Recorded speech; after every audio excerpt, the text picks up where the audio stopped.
Okay, good evening, everyone.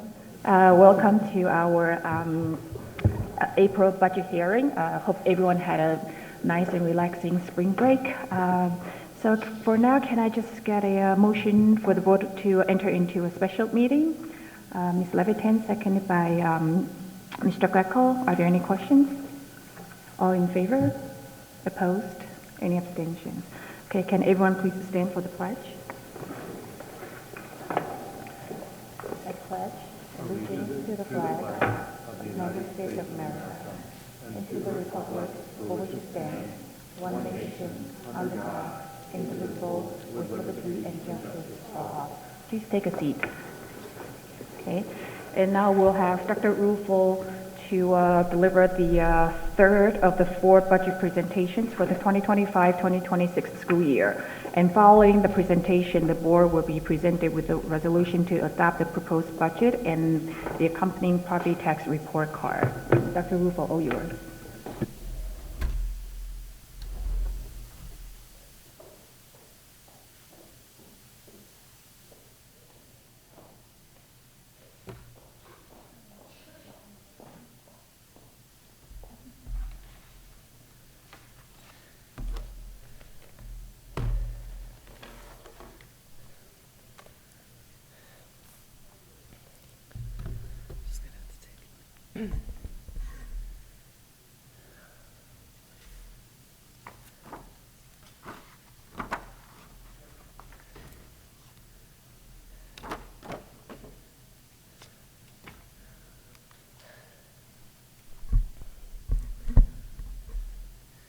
Good evening and welcome to our third presentation on the 25-26 budget. Several months ago when we started the budget season or the budget presentation season, I mentioned that it was looking like it was going to be a tough budget year, and it certainly delivered on that.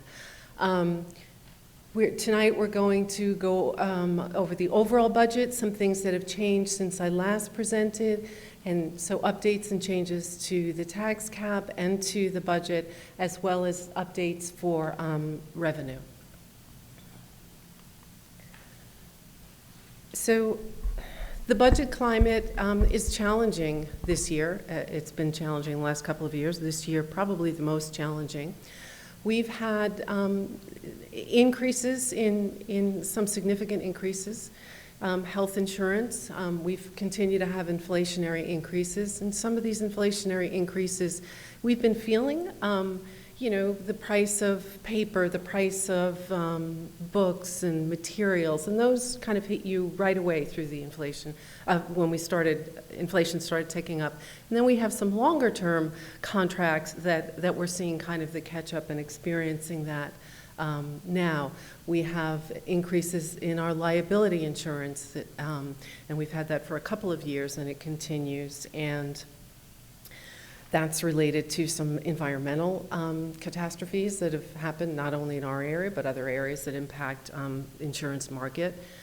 Certainly on Long Island, the CVA cases and some of those very large settlements have worked their way into insurance premiums. We are experiencing with our transportation contracts. We'll talk a little bit about it. We're still in negotiations, but we have to adopt a budget tonight. So we'll talk a little bit about what's included in the budget for transportation, along with some changes in direction that we'll talk about. And we've been dealing with enrollment growth over the last 10 years, and we continue to see shifts, and we have changing and growing instructional needs. All that in the climate of uncertainty regarding state aid. The state aid is a couple of weeks late, but again, we have to adopt our budget, so we have to go with the latest information that we have and move forward.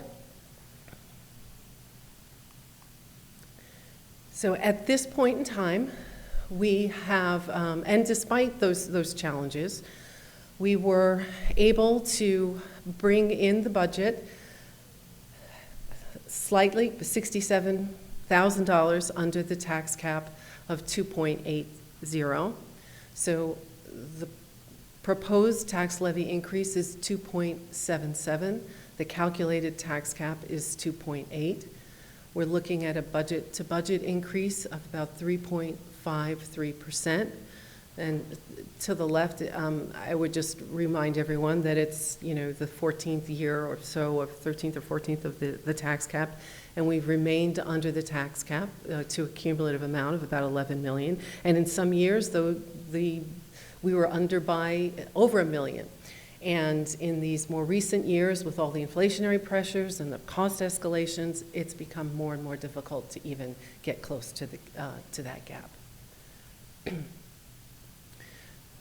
But we're pleased that we were able to deliver those budget numbers while not impacting our program, which is always the primary goal of the budget season. So I just wanted to walk through a little bit about the change in the tax cap. The tax cap is not final until the board adopts the budget, so we know there's always a possibility for some change.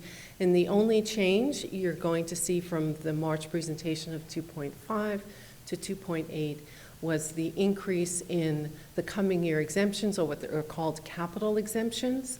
And we're going to talk a little bit about that, and that is for the equipment in the transportation, the proposed bus purchase.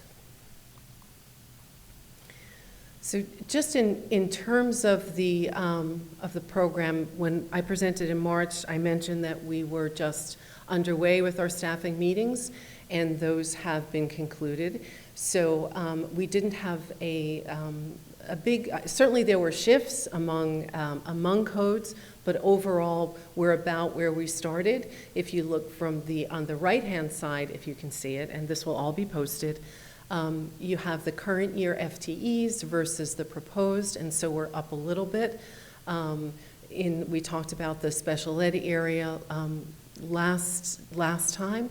We're also this year, in this version, increasing our psychologist line by 0.5, again, based on student needs. And we also have an allocation, which I'll talk about in a minute, for transportation, an increase for bus drivers.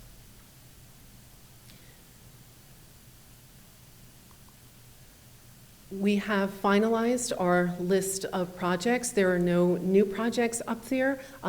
Some of them were modified a bit, but this is the projects that are going to be included into the proposed budget. It's the HBT tennis court renovation, including 2 new courts, staff bathroom renovations for ADA compliance. We have included an upgraded sound and lighting system at our secondary auditoriums, and then district-wide projects, electrical, roofing, masonry, and paving projects. And we're going to be doing some walkways and classroom alterations. And these are smaller scale projects than what's being completed as part of the bond work. And that amount, the allocation, remains the same as last year, 4.325.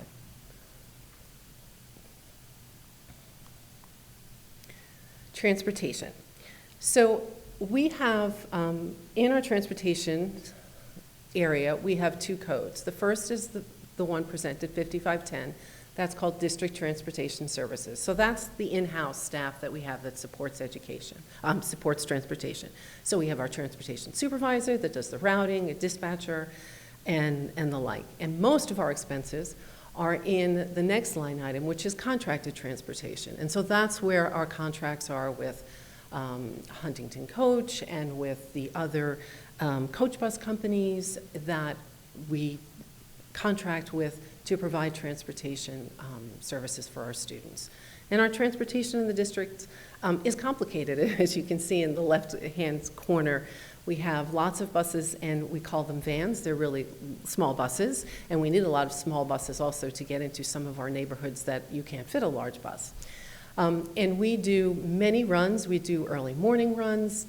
Each of the schools have their own run. Then we have after-school runs, late buses, and athletic runs. And then, of course, we do all of the private school runs. And our first run starts at 6:30, and we don't wind up ending it until the 6 o'clock late bus for athletics. So we've talked about contracted transportation and how that it typically works, that the district did an RFP or bid back in 2017-18, and we're in the process of doing one now. And again, we are still negotiating that, but we have included an allocation in the budget because we're required to adopt the budget tonight. And one of the areas that the district has been thinking about has been about the purchase of buses. And we have, and this is a change in direction for us, because we have contracted pretty much 100% of our buses.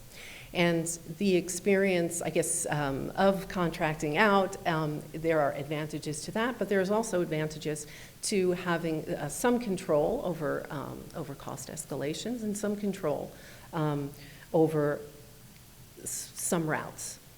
So we have done an analysis of a bus purchase. Actually, 2 buses, like the one you see up there, a large bus, and then a small bus. And what the data shows is that it is cost effective through state aid reimbursement. That's about 36%.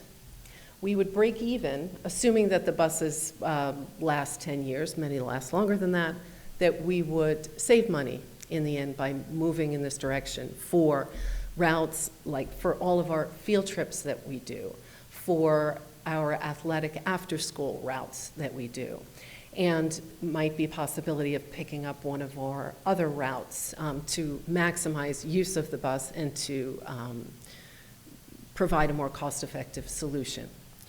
The district has been having conversations about this. When we did our last negotiations with the CSEA, we included in the collective bargaining agreement a salary schedule for drivers, for bus drivers. So that was contemplated. So those 3 vehicles are included in this year's budget as well.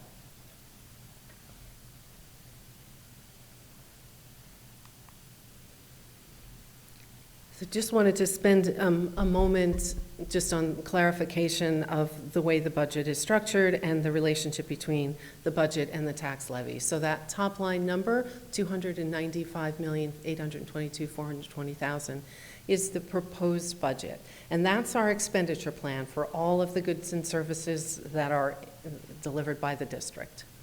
And then to get to the tax levy, which is the amount that is shared distributed by Nassau County among the taxpayers, is the tax levy. That's the number at the bottom. So we start at the budget, and then we take out state aid. The number that I've taken out was from the executive proposal. We then reduce the budget amount by our local revenue, which I'll describe in the next slide. And then we have consistently used our reserves to help bring down the tax levy. So we propose to appropriate about $2.9 million to bring the levy down even further, and then an additional use of our restricted reserves to a level of $9.1 million to bring us to the tax levy that is up there.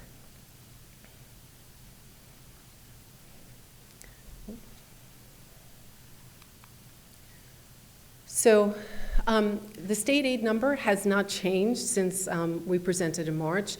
It's the 35 million aid number, and that is we get directly off of the state runs. I have modified it for 2 items. One is building aid. We have lots of building projects and we're closing them out. Some of those closeouts are not known yet by the state, but we know they're going to close, and we can approximate the aid that's going to come in next year, so we include that. We also will be doing some end-of-year BOCES projects that were included in this budget, but we took them out and said made more sense to do this year.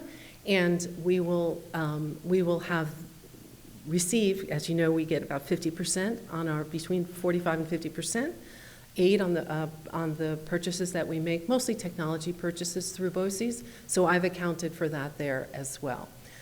One of the concerns, or one of the conversations that's going on about state aid right now is that the CPI has dropped since the executive budget proposal, and that might impact school districts.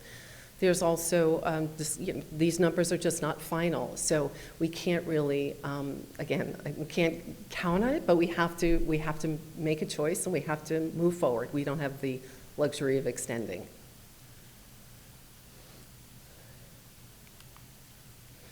And then we have local revenue. So local revenue, the sources up there account for about 5% of our revenue. And the largest component of our local revenue is pilots, payments in lieu of taxes. And those are Nassau County, mostly Nassau County pilots, as well as LIPA pilots. And for the 25-26 school year, I don't know if you can see it at the bottom, again, this will be posted, we're projecting an increase in local revenue of about 5.3%, about $700,000, and that's mostly driven by the addition of one pilot that is coming on in the 25-26 school year. Also of note, second line item, tuition, there's a little bump up in tuition, really just adjusting to actuals this year, and that's for students, tuition for special education students that are attending our program from other districts. We have also interest on our investments is $2.6 million. And our unclassified revenue, most of it, they're small items, but they also include the premiums that we receive on our TANs, as well as prior period adjustments from BOCES. BOCES does an estimate of services, and then they sort of true up all of their numbers, and districts in many years get a refund if their expenses come in under their estimates. So this year, as in many others, most others, we will continue to use our reserves to support the budget and help manage the tax levy. And up in the first box are the 5 reserves that we have been using to stabilize the levy. And what I mean by stabilize the levy is we use our reserves that are designated for specific purposes. Our practice has been to take the increases, if there are increases in expenses, and we use the reserves to offset them, that protects the levy. So therefore, your levy doesn't necessarily go up when the expense goes up. The reserves serve as a buffer to that. And so for the 25-26 budget, we are proposing to use about $9.1 million. And that's about $2 million, an increase of about $2 million from the prior year. And most of it is driven by, some of it is driven by expense. ERS expense is up, workers' comp is up, so all these expenses are going up. But it's also driven by an additional allocation for our TRS reserve. And that TRS reserve is to, again, to close our budget gap. And we talked about this at the last meeting, that if we needed to close the gap, we would likely turn to our TRS reserve as a way to do that. And the reserves that we've identified up here, and up in so the philosophy with the reserves are we use them to protect, to balance, to offset the levy, but we also, the other side to that is you have to be mindful that that if you use them and you continue to use them, you have to consider replenishing them, and you also have to have a long-term focus. And the reserve balance, also in the corner, for last year, so audited financial statements last year, was about $31 million. So that $9 million represents about 30%. So that is an increase, but the reason that we have our reserves is to get us through difficult budget times and to protect the levy. And so that's the rationale for increasing that reserve, because The purpose of them is to assist in difficult times, and it is difficult. And the reserves are also, they're not hidden. Our reserves are published in our audit report. We consult with our auditors on the use of reserves, and we also submit them, the amount we're going to use each year, on our property tax report card. The reserves are also helpful to us, particularly in years because they impact our credit rating, and particularly in a year where we're going out for our bonds, when that happens. It's important to have healthy reserves, and we do. And so we've appreciated that the board has allowed us, even to establish the TRS reserve, which is one of the newer reserves that was created, I think, in 20 or 21.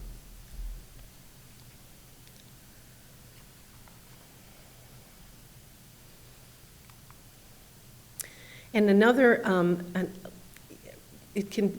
I would call it an unrestricted reserve. We call it our fund balance, and it is the amount, 4%. We are allowed by law to retain 4% of the subsequent year's budget, and that is for a cushion against unforeseen financial events that occur, and we've certainly had those. We've had them with COVID, emergency projects, boilers, and things that we've had to do, and we've relied on our fund balance for that.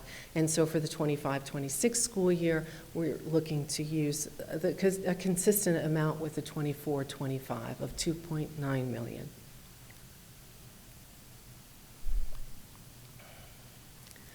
So this is the property tax report card, and this is filed within 24 hours from the board adopting the budget, and it provides all of the information, not in detail, but just high level, the amount of the budget, the tax levy, as well as, again, this is very small. This is your statement of your reserve balances and how much of the reserves you plan to use to support the budget. And so these numbers are reflective of the numbers in the presentation. And our next meeting is May 12th. That's the budget hearing. And then during that meeting, we'll do a highlight of all the items that are in the budget and hopefully an update to state aid, although the budget is set as soon as we submit the property tax report card. Okay. Thank you, Dr. Ruffo, for that comprehensive presentation. Are there any questions from the board? Ms. Edmondson and then Mr. Rotolo. Thank you so much. I know how hard this year is, and I can't tell you how impressed I am at the work you guys have done to keep our programming and stay under the tax levy. It's just incredible, but I just had a few questions that I wanted to ask about, and one of them is about the busing. You said you put in a number for the transportation costs because we're still negotiating. Is that a worst case scenario number? Is the number you think you'll arrive at after negotiations? And what happens when we have a firmer number to the community for tax purposes? And then I have another question after.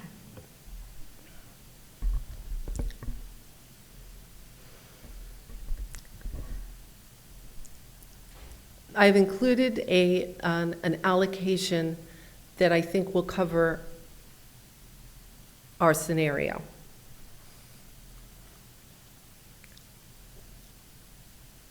The second part of that question was, and what happens if we negotiate something? Yeah, you think that's the most likely outcome number? Is that my understanding? I think I don't want to give too much away in terms of negotiations.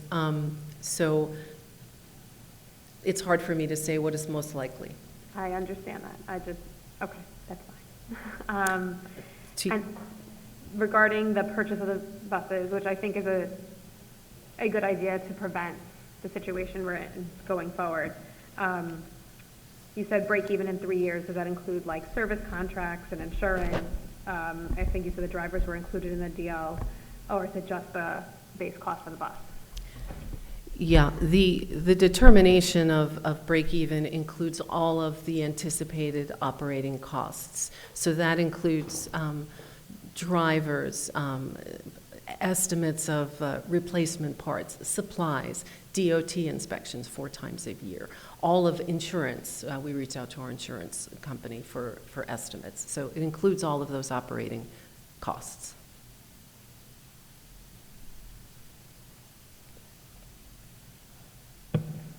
Thank you.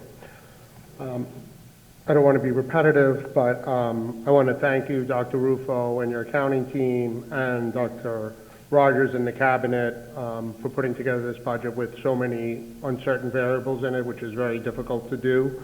I just want to point a couple of things out, and I have some questions too. Is 14 years under the tax cap straight without reducing any of our class sizes. We haven't reduced any of our clubs.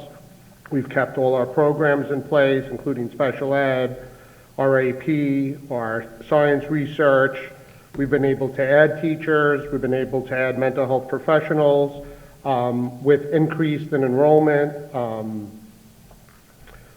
which is not an easy task to do. And this takes financial discipline, prudent and conservative budget planning, which is, again, hard to do with all these variables. And this is not the case. I want to point out I'm also on the Nassau-Suffolk School Board Association, and this is not the case with other districts where they're actually laying off teachers, redistricting, closing schools, reducing increasing student class sizes. So I think I'm very proud, and all of you should be proud on all of these accomplishments that the district has done. And we've increased in our national, state, and local ranking. Very important. This is not a given that this just all happens by luck. My questions are, for the unrestricted funds, there are unrestricted aid, you had said it was 4%. I know that there was a potential increase in that number. Do you know what happened with that, or is that going to go up? Are you asking about the aid or The percentage. The 4%? The unrestricted, that we can keep. It's our reserve, yeah. Right. Not aid. The reserve, correct. Yep, my understanding is that that did not move forward. Okay. And then you had also brought up our CPI adjustment. What is, can you elaborate on that? So I may struggle a little with the numbers. I think when they ran the executive budget, it was the CPI has come down a couple of tenths or so, maybe a little bit more, not a half, maybe a quarter of a percentage point. And that the concern is, will that impact the aid that districts were given as part of the executive budget? There's uncertainty around that because if any of the formulas or anything else changed, it's really, there are moving parts and it's hard to predict. But I just wanted to throw that out there just to make you aware, because it's something that the business officials and others are concerned about. And was that related to the new calculation for poverty and the Rockefeller study, or is that separate? My understanding is this particular discussion, it was not related to that. It was related to the change from January to now. Okay.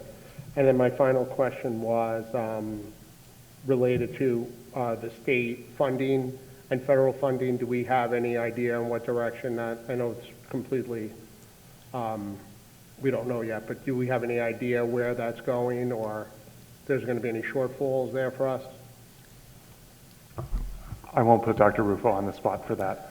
I would say, working from broadest to narrowest, right now we have not seen any reductions in federal funding, but I also just rhetorically have not heard a lot of encouraging news from Washington about necessarily increases in federal funding. So as we're looking to the long term, I'm not anticipating that we'll see increases from Washington. I think the opposite is more likely than increases.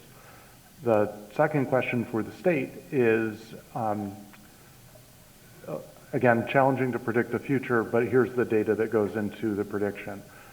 This has been a better year than expected for the state because Wall Street Revenues on bonuses were better than expected for New York State, and New York State is heavily dependent on the personal income tax, and in turn, the personal income tax in New York is heavily dependent on revenues from Wall Street.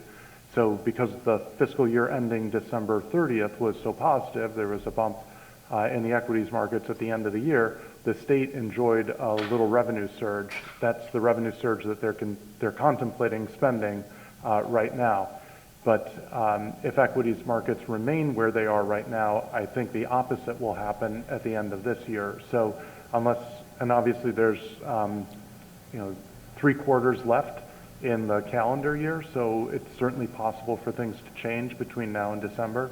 But if equity markets remain weak, then I think we'll see the state's revenue picture also appear weak. And so I wouldn't anticipate generous increases in state aid if the state's fiscal picture worsens over the course of the next 3 quarters.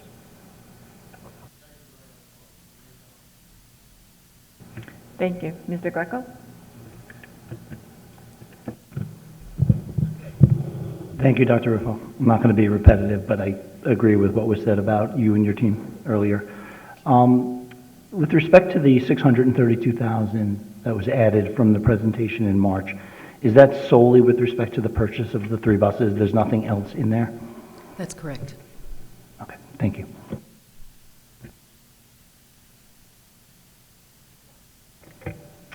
Thank you. Dr. Ruffo, the last 3 years of the budgeting that we've had to do, can you sort of give me a sense of how difficult this year compared to last year, compared to the year before, has been? Sort of trying to get a sense of, hey, this has been a tough time, but how tough do I think about this year versus last year, and the last 3 years in the context of your experience? I think that 2002-03 stands out as a very difficult because we had some surge. And in the years that we have surges in enrollment is become challenging from a standpoint of you've set a budget and then you have to, you have more children to educate. So and we always try to make sure that, and we're hopeful that in some years, while there's increases in one area, maybe you get a saving somewhere else.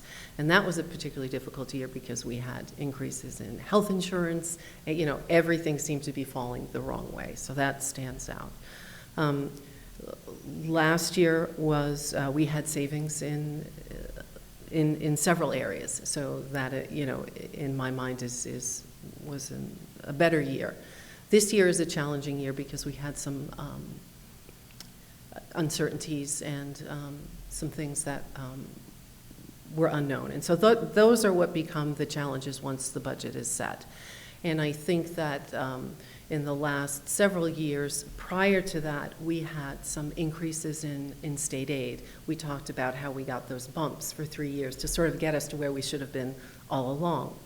And so that helped us, pushed us through some of those really difficult years that a lot of other districts were experiencing. So I think that the challenge is, how I started out with the inflationary pressures, the health insurances, and those kinds of things, have created more difficulty, in addition to the state aid uncertainty. And that sort of continues. So, I mean, in many ways, right, this is a rainier year than the rainy years we've had in the last few. I mean, do we have a sense from the 2025 actuals? I know the year's not over, right? We have 2 more months. Am I giving bad feedback, right?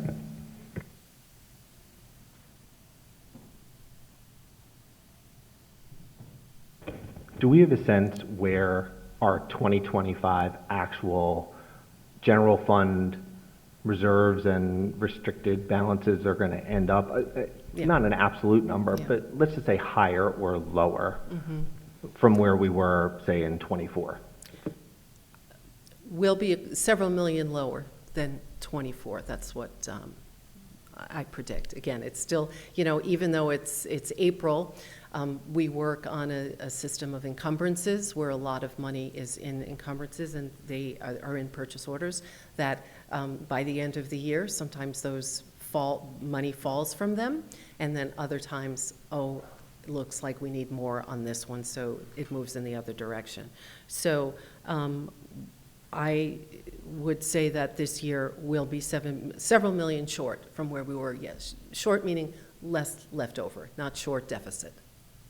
Got it. So in a sense, the general fund restricted reserves and balances were, I don't know, 55.5 million at the end of 24, according to the audit.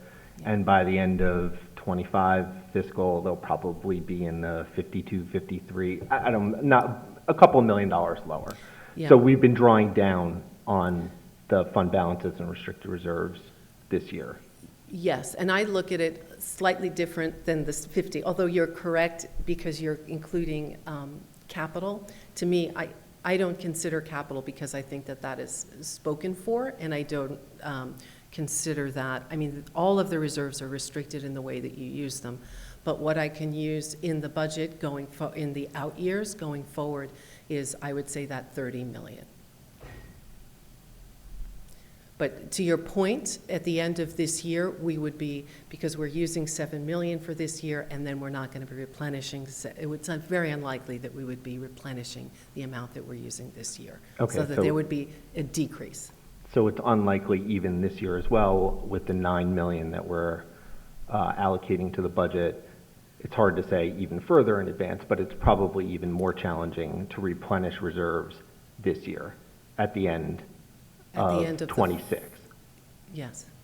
Okay, so this is the rainy day that the capital funds, the reserve funds are designed for, where we're drawing against to protect against cuts to program or anything like that. Dr. Rogers, there are a number of districts that have a target for their general fund expense per year and having a level of reserves in terms of projecting and targeting the ending balances of reserves. So for example, I know in Plainview they have a 20% target of their general fund expenses to reserve on their balance sheet for just such emergencies. Have we given any thought, or has the board given any thought to providing guidance about the pluses and minuses of that kind of system? And do you have some thoughts that you can share with us? Because maybe it's a chance for us to direct you.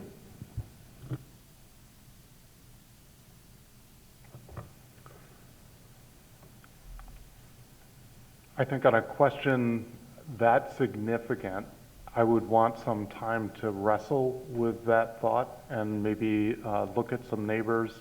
20% sounds like a really big number. For us, that number would be, in the neighborhood of 50 million, which is about where we're at right now for reserves.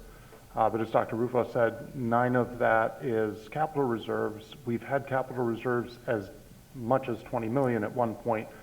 We spent those reserves in, pretty much they were exhausted by 2017-18, and that was to pay for phase 1 and part of phase 2 and avoid some borrowing costs for the school district.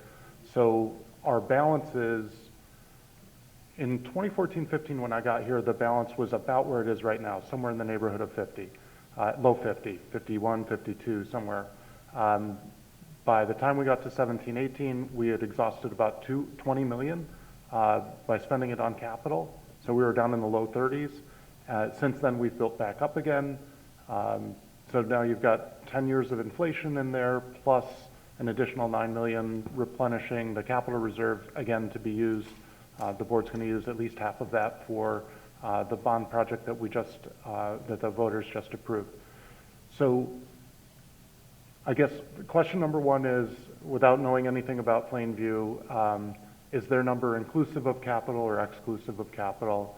I think the second question would be, what are the reserves for? Are they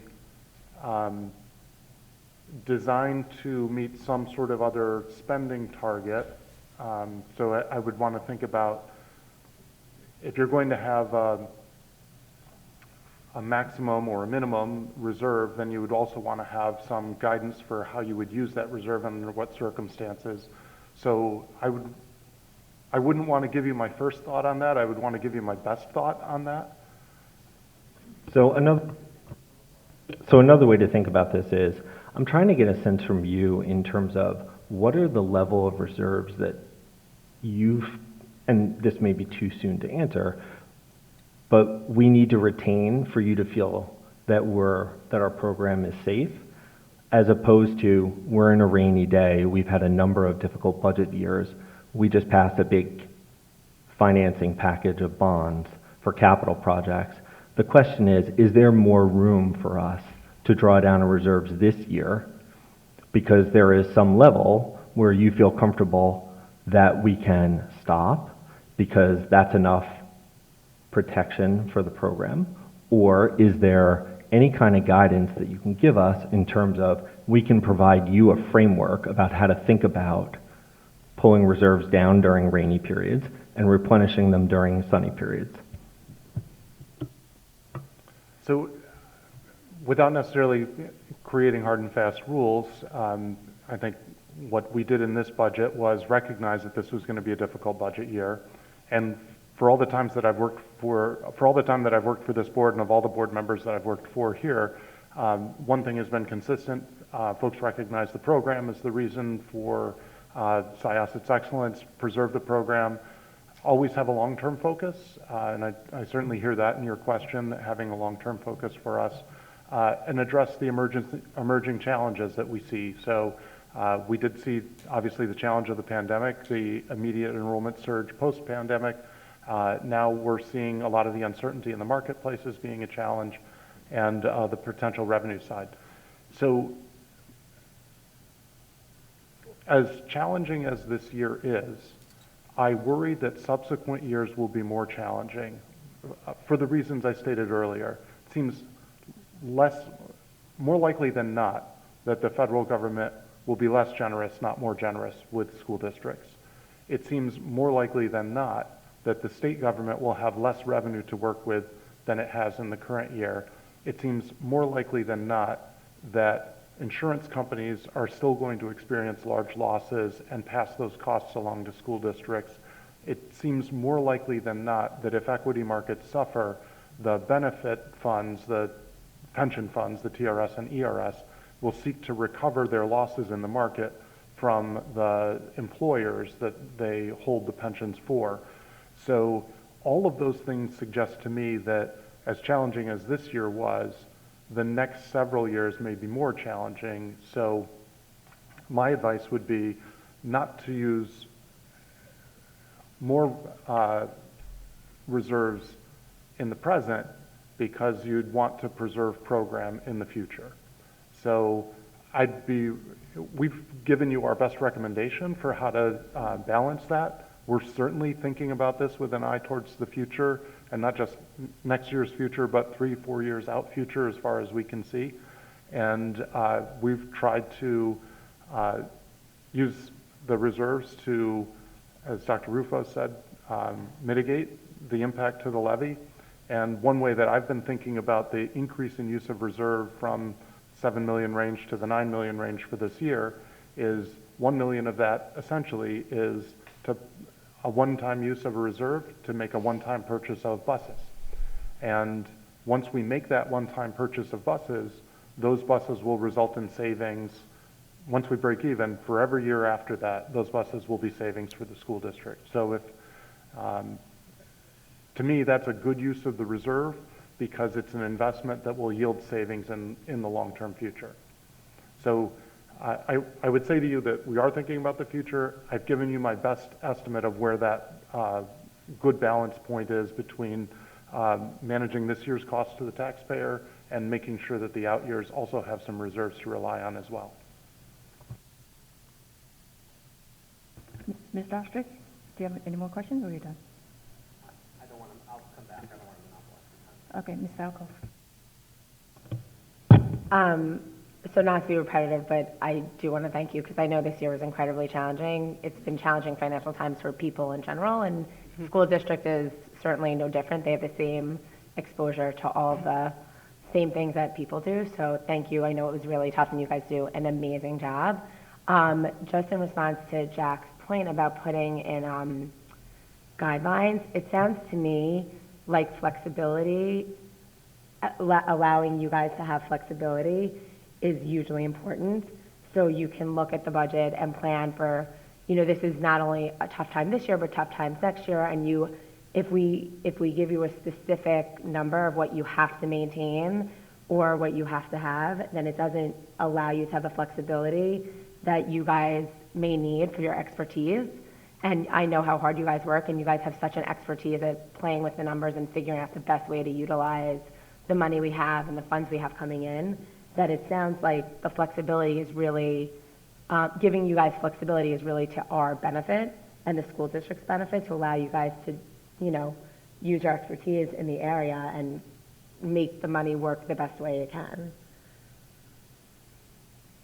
I think that the way we've tried to work with the board is to be transparent in the decisions that we're making, so that you're sharing in that flexibility with us, and you have certainly the opportunity to direct us if you see the choices that we're making may not exactly reflect the priorities that the board has.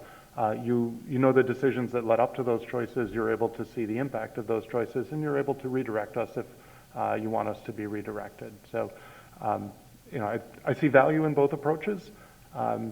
What we've done for the 11 years that I've been here is to try and be as transparent and how we go about that, and to work as closely with you, and hopefully take away from our conversations a distillation of your priorities, and then reflect that back in what we bring back month after month as we continue to refine the budget. Mr. Greco. So it's funny, I listened to what Mr. Ostrich said, and I had my way of massaging it, and then I heard what Ms. Belkov said, and I actually think it's in line with what I would recommend. And obviously this is not for today, it's maybe something you can get back to us on.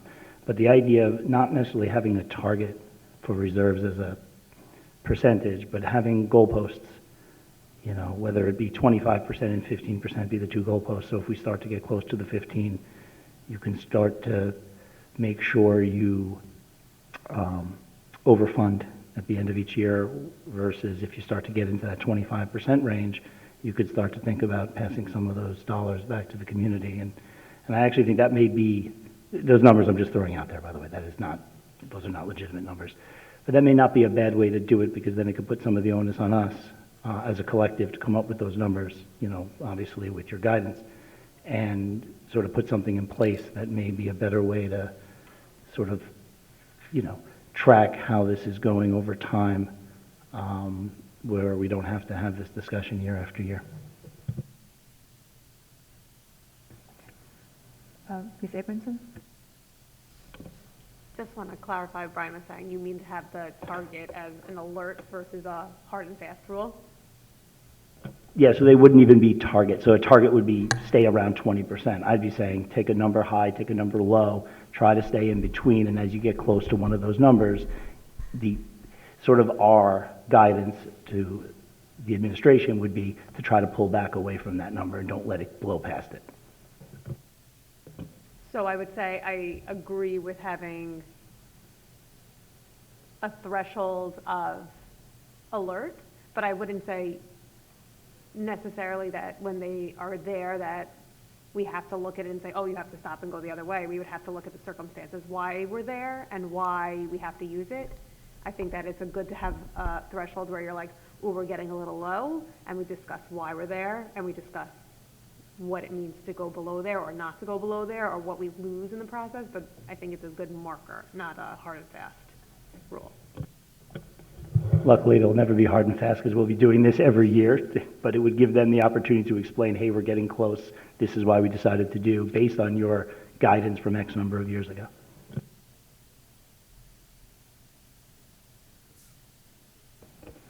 Dr. Rogers, the buses that we're thinking of buying, are they going to be compliant with the new set of rules that may or may not be coming down the road from New York State?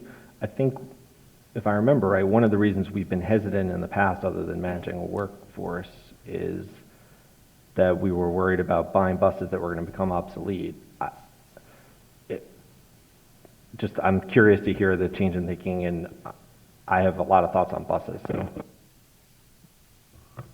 I have a lot of thoughts on buses too, none of them good. So two things. One, even within the, districts are not allowed to buy diesel buses under the current statute after 2027. And then those are still allowed to have, I believe, a 10-year life to 2037. So we're 2 years ahead of when the state would restrict us from purchasing such a bus. So we talked about maybe this is an opportunity for the district to buy its first electric bus.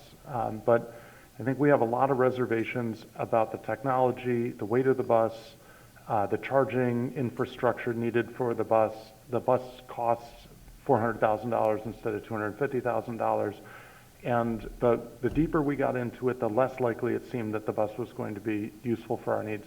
The other thing with the buses is the buses save us money when they're running. They don't save us money when they're charging. So diesel buses can run it, indefinitely, just keep putting gas in the tank and the thing just keeps going. So if you can get 8 runs a day out of that bus, 4 morning runs, 3 afternoon runs, and 2 athletics runs in a late bus, that bus is covering a lot for you. So what is the change in thinking? We've actually talked a couple of times about buying buses in the past and have kind of walked away from it. But I think the lines have finally crossed with what we've experienced with our transportation RFP this year, where the advantages of having all of our busing managed externally are dwindling as the costs have increased. And I think we've reached a point where economically it makes sense for us to run the buses ourselves. And while there's a headache associated with running the buses ourselves, the economic payback is going to make the headache worth it. So I feel that this is a good decision. We watched our neighbor to the west go through a similar plan over the course of the last 11 years or so, where they started out with just 2 buses of their own, in fact, the same buses that we're planning on buying, and have slowly increased the size of their fleet. So they now have a fleet that is 2/3 externally managed and 1/3 internally managed, and it provides them with some flexibility, some control over cost escalation without having to own the entire enterprise. So I'm not saying that that's where we should go altogether, because for us, what we'll do with these first couple of buses is we will take I'm going to use the wrong term, but it'll make sense, the highest profit routes and keep them for ourselves so that our buses are returning the most savings possible. At some point, the next routes will not be as cost effective, and then the next routes after that will be less cost effective, and at some point it doesn't make sense anymore. But for these first 3 buses, we will cherry pick the 3 best things that we can do with them to save the absolute most money. This progresses in a hybrid fashion until you get to the point where you're saying your supply-demand lines cross and the marginal utility is down and it's not worth. There's not incremental cost savings unless there's some kind of meaningful shift that we can't anticipate. The problem is we only have a finite amount of time to execute, right? Yeah. Right now, knowing that we're going to break even in 3 years on an item that should last us 10 years, it's a no-brainer. At some point, what I think will happen is we'll do this calculation again next spring, and we'll say if we buy 2 more buses, the break even on them is 4 years, but that's still worth it for a 10-year life. And then maybe the year after that, it'll be a 7-year break even, and we say to ourselves, I don't know, maybe not worth it. But we'll have to see how the contract evolves over time. And again, we're still negotiating, and Dr. Rufo's trying to be a little bit cagey because we don't want to give away our negotiating position in public here. And we'll, again, come back to you with our recommendations and our analysis in subsequent years. But I do think that given how expensive external busing appears to be becoming, that it is more likely than not that we will want to find ways of managing that cost by doing more of it in-house.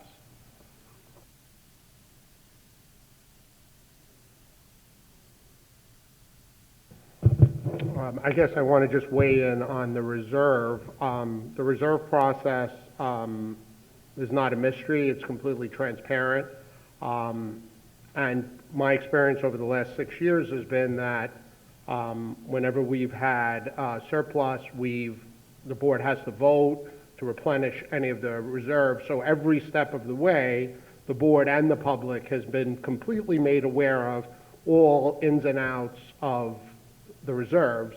So we're aware of the reserve balance. The reserve balances are audited. We vote on replenishing them every year. And my experience, again, as I brought up before, with long-term planning that Dr. Rufo does and Dr. Rogers, we've always been very conservative and prudent, and anytime we've had excess, we've replenished the reserve. So, plus these are taxpayer money, so we don't want to hold reserves if we don't have to. That's why I brought up the 4% amount. So we're very prudent over my experience. You guys have done a really good job, and I don't know of setting a percentage or a target. The numbers are the numbers. So when we have extra money, we fund the reserves. If we don't want, our goal is, from the board, is to keep our programs, keep our teachers, keep class sizes. Those have been the goals of the board, and I feel like the district has followed what we've directed them to do.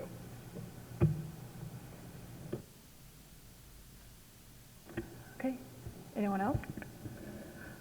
Okay, so going back to the reserve, I hear different things from different people. And so in this case, I do agree that for my 8 years on the board, Dr. Rufo's team and Dr. Rogers, the entire administration, has been very transparent when it comes to the budget and the tax cap. And every year, we've been going under the tax cap. So I would recommend that Dr. Rufo's team and also Dr. Rogers continue to apprise the board as we go along, but instead of setting a target, we won't set a target. We'll just give them that flexibility and then have them report to us and report to the public that what we've been doing in the past. How do we feel about that? Okay. Okay. Okay. All right. Are we all good? Okay. Thank you.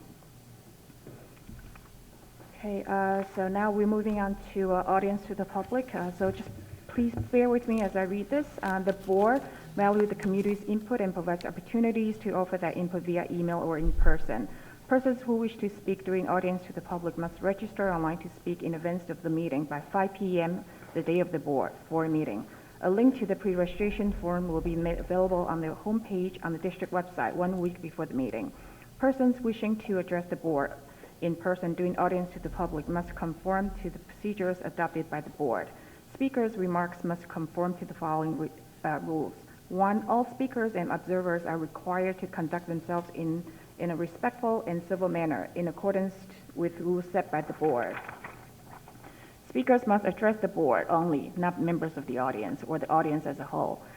3, speakers must limit their comments to issues concerning the school district operations, school district affairs, or Board of Education policy. 4, because of the rights protected by the state and federal law, no speakers may speak about an individual student or staff member, nor will the board or administration entertain questions in public regarding collective bargaining negotiations, personnel matters, student matters, or legal matters. 5, no speakers may speak about the decisions involving specific personnel or specific students. If a speaker wishes to address the board concerning specific personnel or specific students, the speaker must write to the board. 6, speakers may not use epithets, slurs, personal abuse, lewd and obscene speech, profanity, libelous speech, threats, and fighting words or gestures, which by their very utterance inflict injury or tend to incite a breach of the peace. And only residents of the Syosset Central School District are permitted to address the board. Each resident will have 4 minutes to address the board, which may be extended or reduced at the decision of the chair. The board will not permit polling of board members by speakers. After every resident wishing to speak has had an opportunity to do so, the board and administration may respond to residents' questions or comments. No resident will be permitted to address the board more than once per meeting. And no one may record another member of the public in a manner that is disruptive or confrontational. Okay, with that, we do have a speaker today, and Galina Lemper.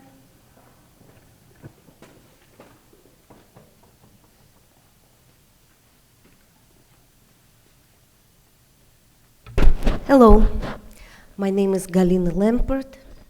I just want to bring to your attention that school taxes are extremely high this year. Since we moved to Syosset 2017, our mortgage payment went up due to raising school taxes for about $800. So on behalf of a month, yes, of course. So I understand the board does the best for students.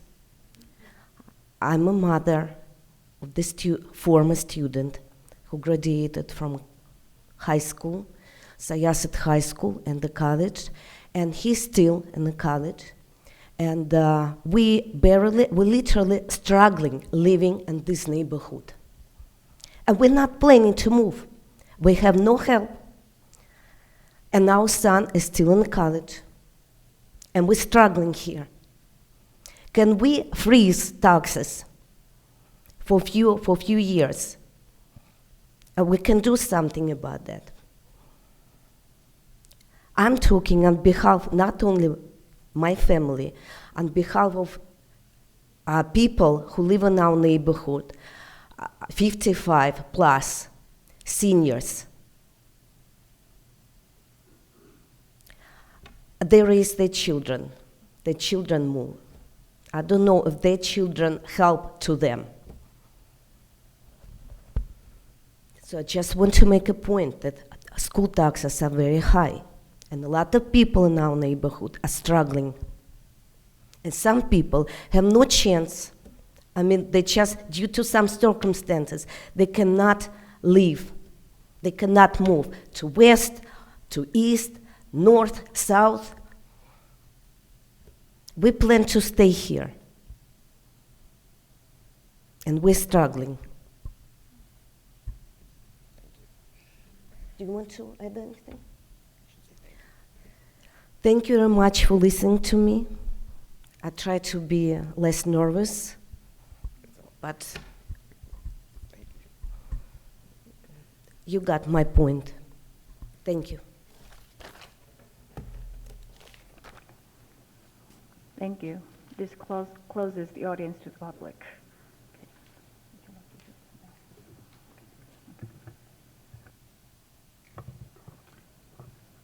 I certainly take your point, and I want to assure you that no one takes these decisions lightly, certainly not we in the administration. We're taxpayers here on Long Island ourselves, and certainly recognize the burden that the schools place on all of us.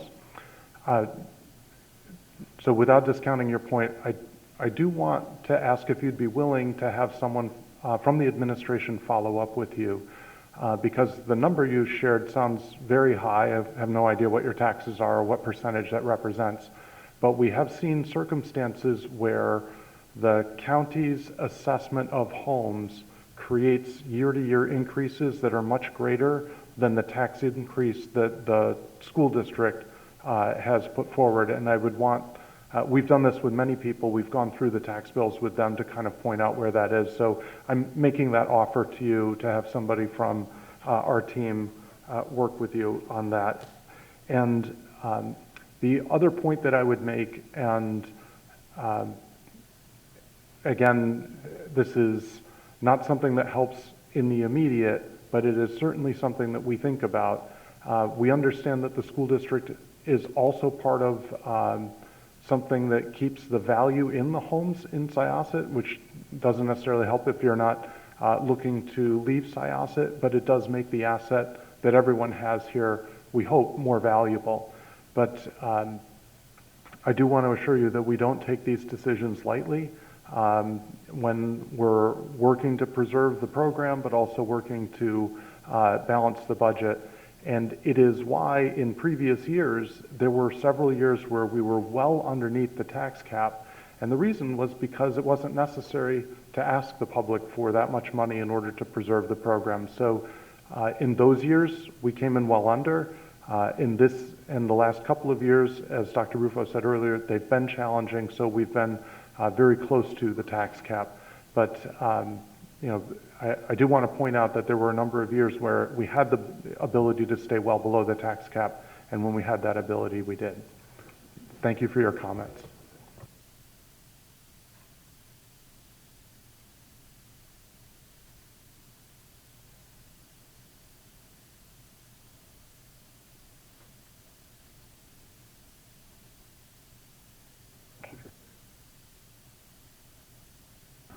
Well, thank you for sharing your concerns with us, and then someone from the administration will be reaching out to you. Thank you. Okay, and then we're moving on to the budget adoption and school property tax report resolutions. 2C is the adoption of the 2025-2026 school year budget to be presented at a public hearing to be held on Monday, May 12, 2025. Can I have a motion, please? Ms. Dorotolo, seconded by Dr. Park. Are there any questions? All in favor? Opposed? Any abstentions? 2D is the approval of the school property tax report card for the 2025-2026 school year. Can I have a motion, please? Ms. Valco, seconded by Mr. Greco. Are there any questions? All in favor? Opposed? Any abstentions? Okay, thank you, and meeting adjourned. And we'll have our regular meeting on Wednesday, 2 days later. Thank you.